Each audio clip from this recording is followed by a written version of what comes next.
Good morning, everybody. Today I'm going to read the rest of the foreword, an introduction of William Cooper's Behold a Pale Horse. Take these out. Well, I got new retainers, so I'm going to keep them in. So I might have a little bit of a lisp, but so be it. Well, last night, Dan and I had a great recording. Well, a great discussion about this. And unfortunately, this computer did not save the recording. So I verified it was working when we started, but when you get into this discussion, I've got to make a note to mentally make sure that the computer doesn't kick us off. So long story short, today I'm just going to read this. I don't know if I'm going to have a discussion with myself about it. So I'm just going to blow through the section, and then we got into chapter 1 a little bit, and we agreed that we'd save chapter 1 to discuss together, because that's really where the fireworks. This will talk about the rest of his time in Vietnam and his interaction with people and how he became guarded about certain things. So without further ado, let me go right into it. I landed at Da Nang and was bused to Camp Carter, the headquarters for Naval Security and Intelligence in I Corps. I was interviewed by Captain Carter, the commanding officer. The names turned out to be a coincidence. Captain Carter asked me if I thought I would make a good patrol boat captain, and I told him I would. What else could I tell him?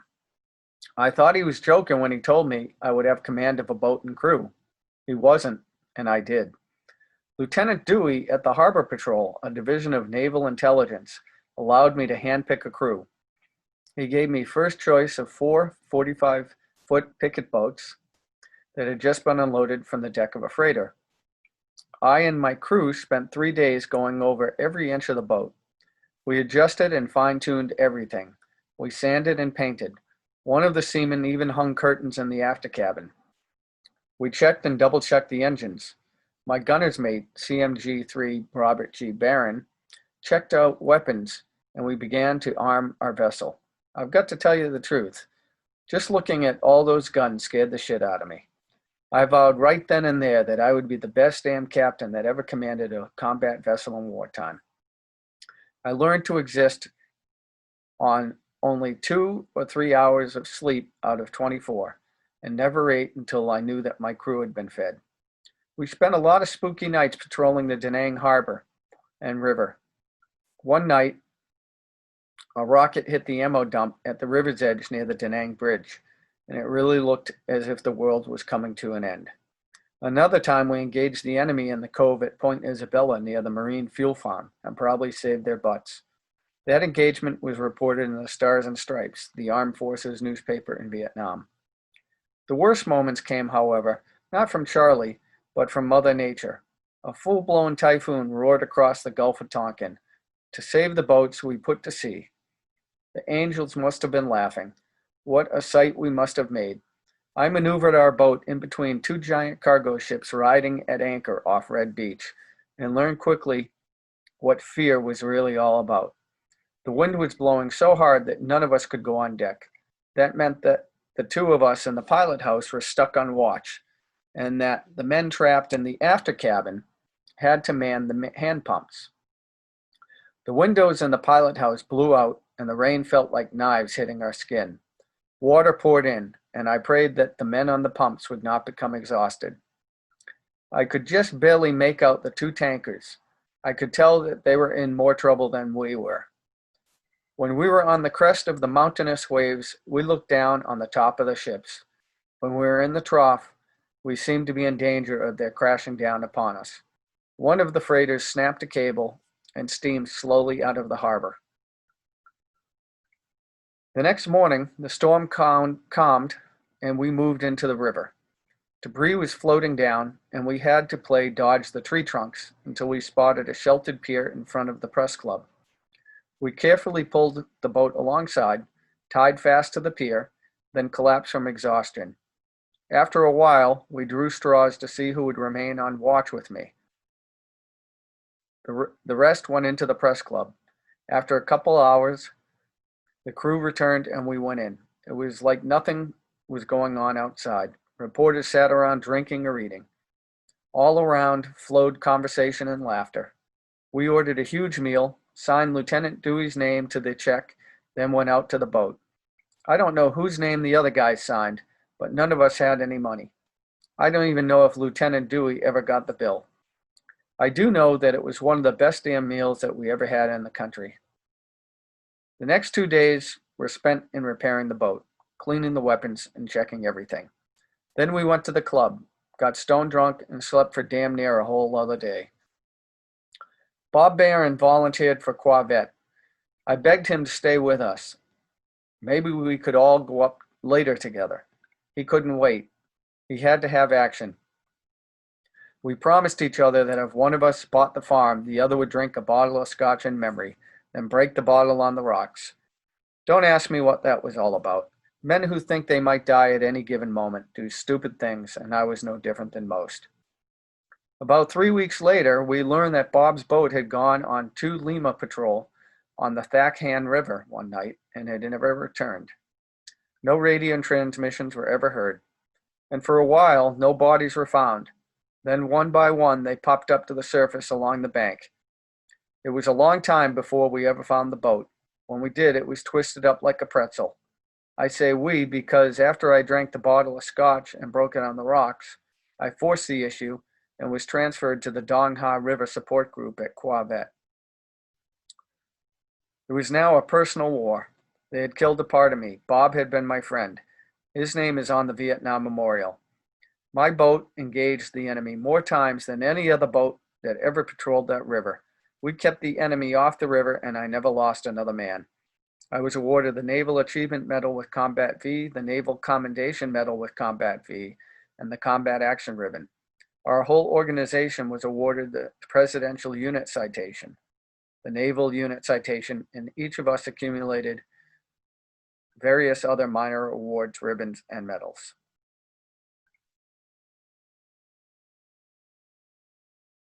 One thing I didn't like about Vietnam was that it was very difficult to maintain unit cohesion and morale when you had proven and trusted men leaving all the time at staggered intervals and green, unproven men arriving to take their place. I noticed that I felt like I was deserting my crew when I rotated home. I tried to extend my tour of duty, but they had already decided to phase out our forces and turn the war over to the Vietnamese. If I had extended a month earlier, I was told, I could have stayed. My attitude at that point was a smoldering screw it. The whole time that I was in Vietnam, and especially on the DMZ, I had noticed that there was a lot of UFO activity. We had individual 24-hour crypto code sheets that we used to encode messages, but because of the danger that one of them could be captured at any time, we used special code words for sensitive information. UFOs, I was told, were definitely sensitive information. I learned exactly how sensitive when all the people of the entire village disappeared after UFOs were seen hovering above their huts. I learned that both sides had fired upon the UFOs and they had blasted back with a mysterious blue light. Rumors floated around that the UFOs had kidnapped and mutilated 2 Army soldiers, then dropped them in the bush. No one knew how much of this was true, but the fact that the rumors persisted made me tend to think that there was at least some truth in them. I found out later that most of those rumors were true. I eventually found myself back in Hawaii. This time it was shore duty at the headquarters of the Commander-in-Chief of the Pacific Fleet at Makalapa, a hill above Pearl Harbor. I had carried a secret security clearance in the Air Force, and secret was required for submarines. When I checked into the Fleet Administration Unit, I was asked to fill out papers for another clearance. I did as I was asked. I remember that one of the questions asked if I had ever belonged to any fraternal organizations. I looked down the list. circled the Dawei Society, and answered in the affirmative. I was assigned to the Operational Status Report Office under Lieutenant Commander Mercado while I awaited the results of my FBI background check for the upgraded clearance. About 6 months later, I was called into the office of the Chief of Staff of Naval Intelligence. I was asked to read the regulations covering the Personnel Reliability Program, governing those personnel who had access to nuclear weapons, information on nuclear weapons, launch codes, and various other things having to do with nuclear weapons or anything that came under HQCR 44. I was asked to read and then sign a security oath, which I did. I was then told by Captain Caldwell that my security clearance had been upgraded to top secret, Q. Sensitive compartmentalized information with access authorized on a strict need-to-know basis. He told me to report to the officer in charge of the SINCPAC Fleet Intelligence briefing team the following morning at 0400 hours. I did. What I learned during the time I spent with that briefing team is what led me on my 18-year search that has culminated in the writing of this book. I was later given another upgraded security clearance in the crypto category and served as the designated SPECAD operator when I was on watch in the command center. On the day that I learned that the Office of Naval Intelligence had participated in the assassination of John F. Kennedy, and that it was the Secret Service agent driving the limo that had shot Kennedy in the head, I went AWOL with no intention of ever returning. My good friend Bob Swan is the one who talked me into going back. Later on June 1st, 1972, the eve of my wedding, I told Bob everything that I knew about the UFOs, Kennedy's assassination, the Navy, the secret government, the coming Ice Age, Alternatives 1, 2, and 3, Project Galileo, and the plan for the New World Order. I believed it was all true then, and I believe it is all true now. I must warn you, however, that I have found evidence that the secret societies were planning as far back as 1917 to invent an artificial threat from outer space in order to bring humanity together in a one-world government, which they called the New World Order. I am still searching for the truth. I firmly believe that this book is closer to the truth than anything ever previously written. I attempted to leak information to a reporter after my discharge. I was forced off a cliff by a black limo in the hills of Oakland. 2 men got out and climbed down to where I lay covered in blood. One man bent down and felt my carotid pulse. The other asked if I was dead. The nearest man said, "No, but he will be." The other replied, "Good, then we don't have to do anything else." They climbed up and drove off. I succeeded in climbing up the bank where I waited until found. A month later, I was forced into another accident by the same limo. This time I was to lose my leg. 2 men visited me in the hospital. They only wanted to know if I would shut up or if the next time should be final. I told them that I would be a very good little boy and that they needn't worry about me anymore. Under my breath, I swore to spill the beans as soon as I could figure out how to do it without getting hurt again. It took 16 years, $27,000, a computer, and a lot of envelopes, but now everyone knows.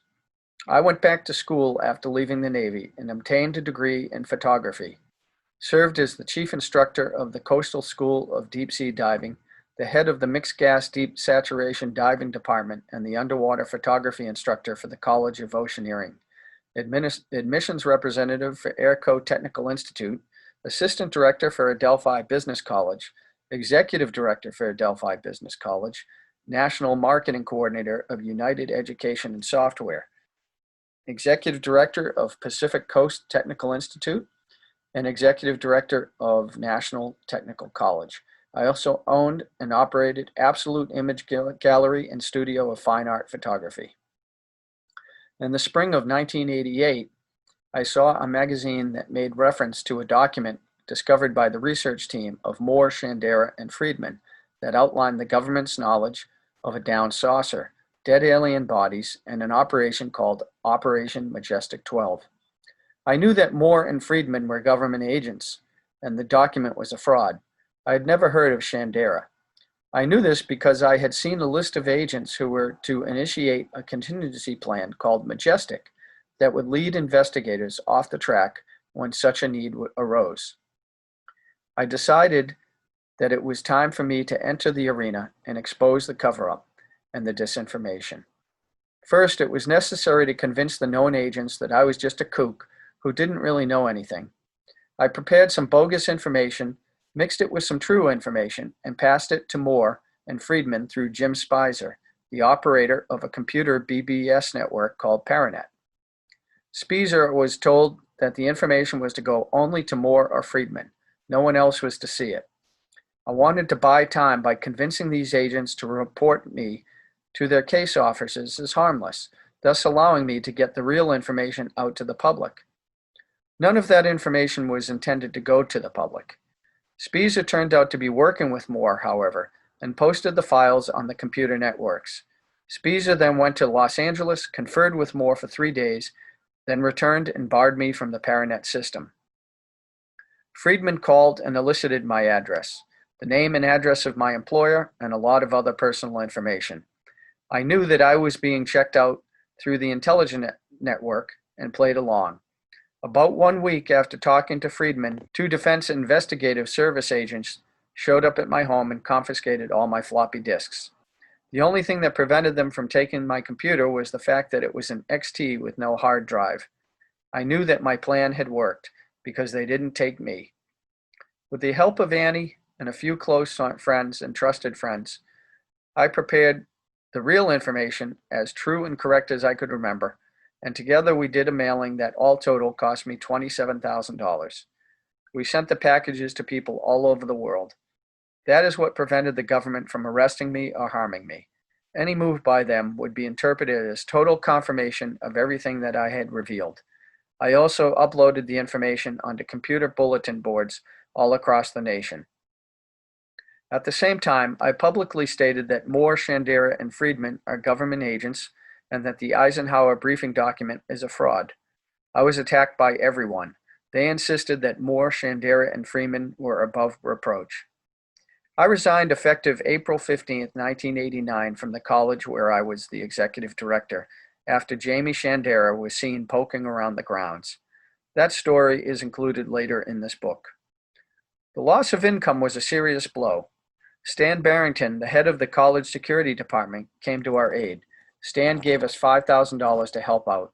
I was deeply moved by his faith and trust in me, and so I gave him 24% of whatever was to come out of my efforts down the line. Neither of us expected much, and so far we have not been wrong. I have, however, paid Stan back his money, and now whatever he earns is extra. Stan is in charge of printing information and the sale of my papers and tapes. Stan Barrington is my only authorized representative. Moore was proved to be an agent when, by his own admission, on July 1, 1989, he stated he had participated in spying on fellow researchers, had changed documents, had put out disinformation, and had helped run a scam on Paul Benowitz that had resulted in Mr. Benowitz being confined to a mental institution. Moore stated that he had been recruited by an intelligence agency and that he knew he had been recruited. He was a writing agent. No one acknowledged that I had been right. From that point on, my Annie and I were followed and harassed. Death threats began showing up on our answering machine. The phone would ring several times during the night, but no one would reply when we answered. Sometimes a man would deliver another death threat. Government cars would park in front, and well-dressed men watched the house. The strangest people began to show up at our door, sometimes in the middle of the night. I purchased a .380 automatic for Annie and a 9mm for me.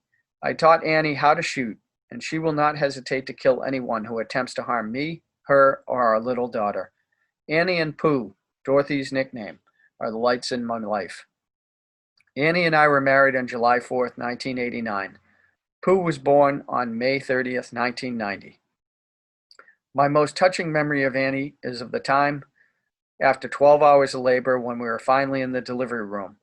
She had taken no drugs. She had not been given a spinal tap. She did everything naturally. She was drained of energy and was experiencing great pain. She was numb. After a really hard push, she looked up at me with all the innocence and trust of a little child and asked, "Did the baby come yet?" It was hard for me to tell her that the baby had not yet been born, but that is what I did. She seemed to waver for a moment, but only for a moment. Annie quickly regained her composure. I could see the love in her eyes as she looked up at me. I squeezed her hand. She took a deep breath and pushed Pooh's little head out into the world. The doctor suctioned the baby's mouth. Then Annie gave her all, a push that seemed to come from her very soul, and little Dorothy popped out, announcing her presence with a great cry. I am so proud of Annie. She is my hero, and Pooh is my always and forever friend.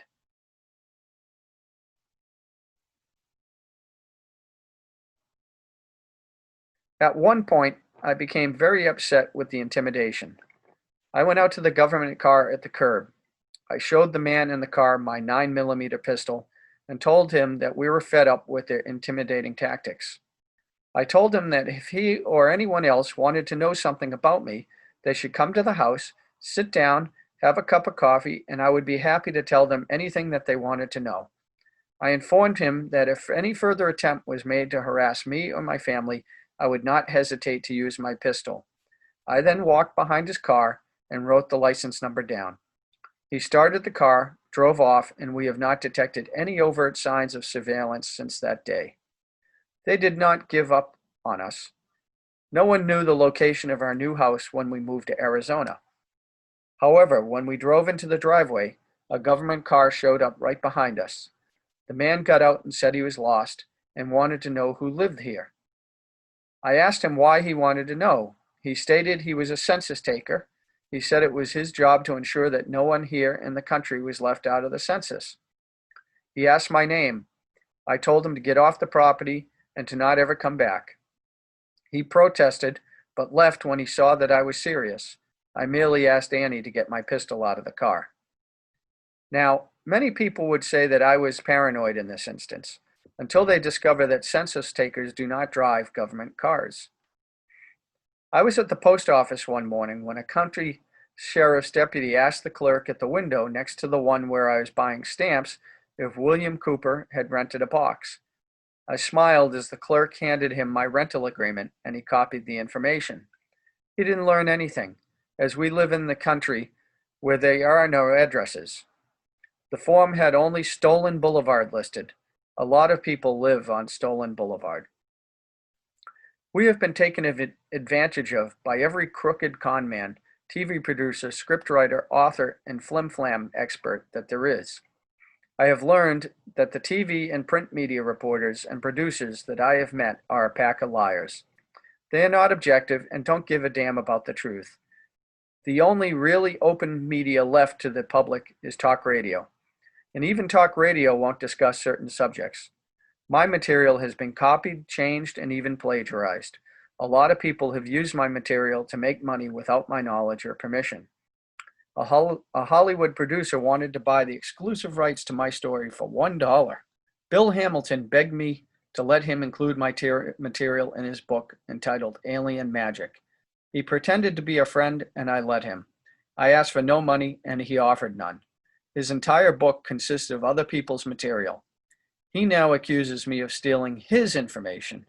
Bill Hamilton turned out to be just another UFO flake. I have since learned that I am not the only person of whom he has taken advantage. The most damaging scam was perpetrated by two old has-been actors turned conmen named Michael Callan and Douglas Dean. I doubt seriously that you will remember either one. Callan was a regular in the Cheapy Teen Blanket movies, and Dean never got beyond bit parts and chorus lines.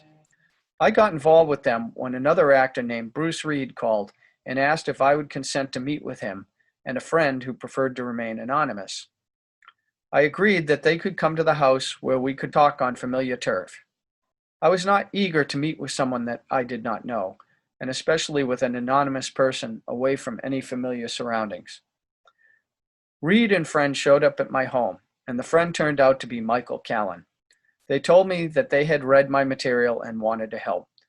What a joke that statement turned out to be. They told me that they knew how to get me in front of millions of people where I could deliver my message. Callan was slick. He told me he was only interested in helping spread the information, but talked me into signing a 5-year management contract that gave him a full 20% of the gross of all of my earnings, no matter what the source. He swore that if he didn't show results within 6 months, he would tear up the contract. The first thing that Callan did was shaft his partner, Bruce Reed. He cut Reed out of the action to prevent me from finding out he had done it, only to get Reed's half of the 20%. Callan told me that Bruce was a drug dealer. Callan said the public would find out eventually, and Reed's drug involvement would damage me. Everything Callan told me about Reed turned out to be a lie. Stan Barrington called me the next day, wanting to know why I was trying to dump him. I didn't know what he was talking about. It turned out that Callan was trying to force Stan into giving up his 24%, so that Callan could form a 50-50 partnership with me. I told Stan that I had no intention of dumping him. I told him that his 24% was his, that he could keep it, sell it, or give it away, and that he did not need my permission. Stan felt much better after that conversation and told Callan to go fly a kite. At that point, Callan began working on me to get rid of Stan. I refused. I also told him that he had nothing invested and therefore did not warrant anything. His job was to manage according to our contract. Douglas Dean entered the picture at the January 7th, 1989 lecture that I gave at the Showboat Hotel and Casino in Las Vegas. Callan brought him to videotape the lectures so that we could have a tape to sell for those thousands of people who pleaded with us to produce a tape. The agreement was that he would tape the event and the tapes would belong exclusively to me. In return, if the tapes turned out good, Dean would get a contract to produce future tapes. The tapes were terrible, and I told both Dean and Callan that I did not want tapes of that poor quality being sold to anyone. They did it anyway, behind my back, and began the process of stealing my master tapes from all of my other lectures. At the same time, Callan drained all the business accounts. He borrowed $1,400 from Stan to produce tapes and then kept the money and the tapes. A producer in Germany booked me to do a lecture in that country. To secure the agreement, he sent $3,000 to be used for the 2 first-class tickets and as a guarantee that when I got there, I would not be canceled. The producer canceled when a German postal strike prevented him from advertising the event. Callan kept the man's $3,000. I did not find out about that until after I fired Callan. At my lecture in San Diego at the Whole Life Expo, I found out that Dean was selling tapes and asking people to make checks out to Need to Know Productions, a phony company. I immediately fired Dean. I informed Callan that we were to do no more business with him whatsoever. I discovered that Callan was telling me that we were having tapes duplicated in Hollywood for $15 per tape, but in reality, Dean was doing it on VCRs at his home in Arizona. I asked Callan to return all of my master tapes for all of my lectures. He refused, and I fired him. When I got rid of Callan, he had stolen everything that we had. We were literally left penniless. He was in possession of all of our master tapes from all of my lectures. We were broke and homeless at that point. If it had not been for a few good friends in Minnesota, we would not have survived. We would be in the streets today. Callan and Dean continue to injure us by selling tapes from my lectures. We get nothing from those sales. They are the most despicable con men and thieves that you can imagine. I paid a visit to Dean's home one Saturday morning to ask him for my master tapes. He was not home, and after a polite conversation with his handyman, I returned to my home. A few days later, the sheriff's department called and asked me if I had been to Dean's home that same Saturday. I told them that I had. He asked me if I had tried to break in Dean's home, and I told him that I had not. He thanked me, and that was the end of it. I had no idea what it was all about until I was served with a restraining order. It seemed that Dean's guilty conscience had made him afraid that I would return. He slit his own tires and made a report to the sheriff that I had done it, and then procured a restraining order from the local court. I have never been questioned or accused by the police or sheriff other than what I've already disclosed. I believe that their goal from the very beginning was to try and destroy my efforts at educating the American people. They damn near succeeded. And that's the end of the introduction. So I will leave it there. One thing I will say is, and Dan referred to this in it, unfortunately, we lost it. But 1967, Operation Mockingbird was launched, which allowed the United States government and their intelligence agencies to use disinformation and lie to the public, to create misinformation that was distributed in the press. So you have to really question, is information true or is it not true? And it's not easy. It's not easy, that's for sure.